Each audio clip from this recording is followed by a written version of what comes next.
Hello students. तो आज की वीडियो लेक्चर में हम उदाहरण 2 को हल करेंगे। तो जिसमें हमसे कहा गया है दर्शाइए कि प्रत्येक धनात्मक सम पूर्णांक 2q के रूप का होता है तथा प्रत्येक धनात्मक विषम पूर्णांक 2q+1 के रूप का होता है और जहां q कोई पूर्णांक है। ठीक है नहीं। तो सबसे पहले हम जान लेते हैं धनात्मक सम पूर्णांक क्या होते हैं और ये धनात्मक विषम पूर्णांक क्या होते हैं। तो पूर्णांक जिन्हें हम इंटीजर्स बोलते हैं, तो क्या होते हैं पूर्णांक? जब हम पूर्ण संख्याओं के समूह में ऋणात्मक प्राकृत संख्याएं और मिला देते हैं तो संख्याओं का ये समूह हमारा पूर्णांक कहलाता है। ठीक है नहीं। लेकिन यहाँ आपसे बात कर रहा है धनात्मक पूर्णांक की। ठीक है नहीं।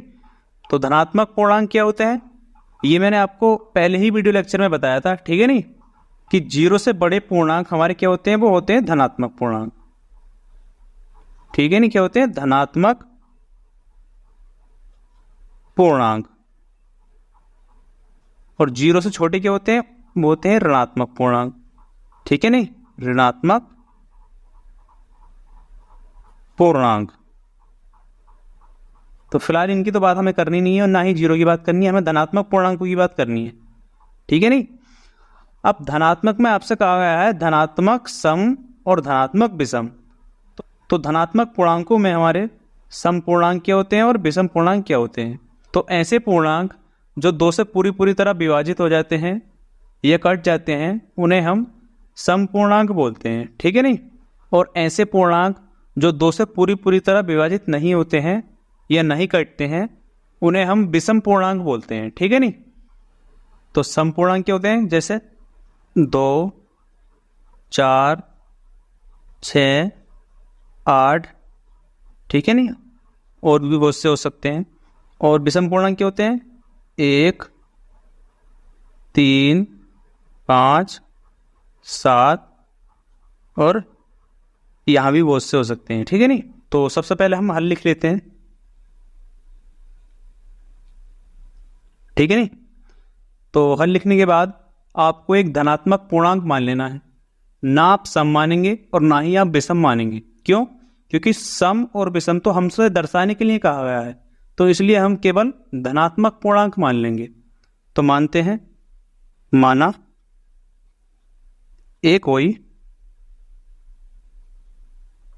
धनात्मक पूर्णांक है। ठीक है नहीं। तथा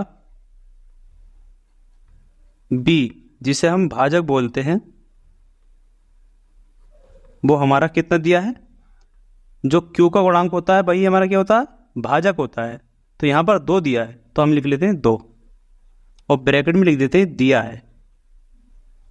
ठीक है नहीं। तो अब आप अगर इस धनात्मक पूर्णांक ए को भाजक 2 से भाग देते हैं तो कोई ना कोई तो भागफल जरूर आएगा और कोई ना कोई शेषफल भी जरूर आएगा। तो मान लेते हैं वो भागफल क्यू होगा और शेषफल के क्या होगा, आर होगा। ठीक है नहीं। तो शेषफल क्या होता है, हमेशा भाजक से छोटा होता है। तो भाजक कितना है यहाँ पर, 2। तो 2 से छोटे क्या क्या हो सकते हैं, 0, 1। ठीक है नहीं, ये हो सकते हैं। और आप यहाँ पर भागफल क्यू के अलावा कुछ और ले भी नहीं सकते। क्यों? क्योंकि भागफल यहाँ पर क्यू ही यूज कर रखा है। देखो यहाँ पर भी क्यू है और यहाँ पर भी क्यू है। ठीक है नहीं। तो आपको क्यू ही लेना पड़ेगा। तो अब देखते हैं। तो आपको यहाँ भाज्य मिल गया, भाजक मिल गया, भागफल मिल गया और शेषफल भी मिल गया। तो अब आप लगा देंगे यहाँ पर यूक्लिड विभाजन प्रमेय का। तो हम लिखते हैं इसलिए यूक्लिड विभाजन प्रमेय का सेट। ठीक है नहीं। तो क्या होती है यूक्लिड विभाजन प्रमेय का, ए बराबर बी क्यू प्लस आर, और जहां आर हमारा बड़ा या बराबर होता है 0 के और हमेशा भाजक बी से छोटा होता है। ठीक है नहीं। तो ए का मान तो ए ही है और बी का मान हमारे पास यहाँ कितना, देखो बी का मान 2 है और क्यू का मान क्यू ही है। आर का मान हम अभी रख नहीं रहे, इसे हम कहते हैं समीकरण नंबर 1। ठीक है नहीं। तो अब इस आर की बात कर लेते हैं। तो हम यहां लिखेंगे जहां आर बराबर 0, 1 हो सकते हैं। ठीक है ना।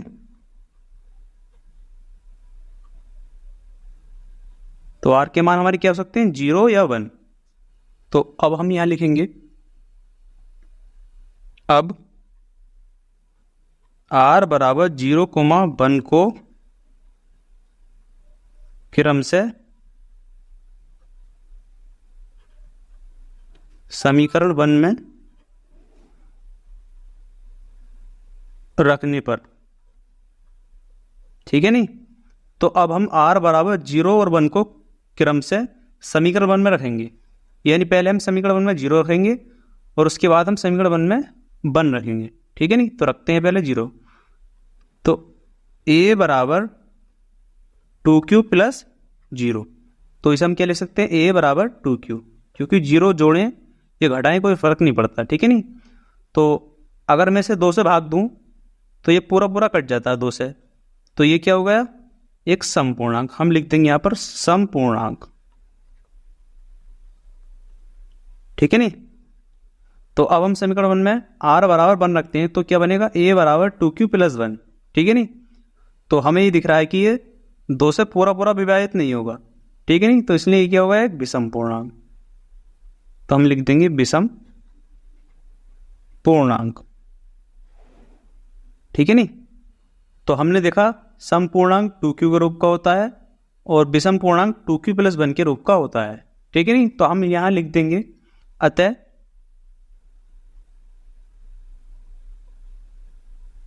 स्पष्ट है कि, तो अब आप दर्शाई की को हटाकर इस पूरे को यहां तक उतार देंगे, है तक, ठीक है नहीं। प्रत्येक धनात्मक समपूर्णांक 2q के रूप का होता है तथा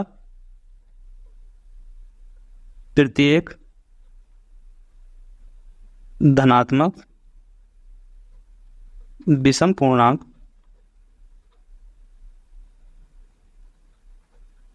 2q प्लस 1 के रूप का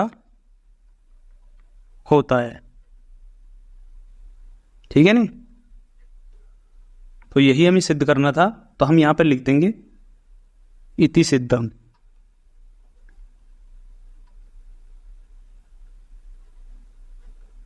या आप इंग्लिश में लिख सकते हैं हेंस प्रूव,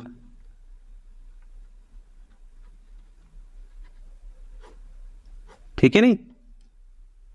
तो स्क्रीनशॉट ले सकते हैं आप इसका, एक स्क्रीनशॉट आप यहां से ले लें और दूसरा स्क्रीनशॉट आप यहां से ले लें। तो आज के लिए इतने ही काफ़ी स्टूडेंट्स, उम्मीद करता हूं वीडियो आपको पसंद आई होगी। अगर वीडियो पसंद आई है तो वीडियो को लाइक कर दें और चैनल को सब्सक्राइब कर लें और कमेंट करके भी ज़रूर बताएं कि आपको वीडियो कैसी लगी, और इस वीडियो को अपने दोस्तों के पास शेयर करें ताकि वो लोग भी इस वीडियो का लाभ उठा सकें। तो नेक्स्ट वीडियो लेक्चर में हम उदाहरण 3 को हल करेंगे। तो मिलते हैं नेक्स्ट वीडियो लेक्चर में, तब तक के लिए बाय।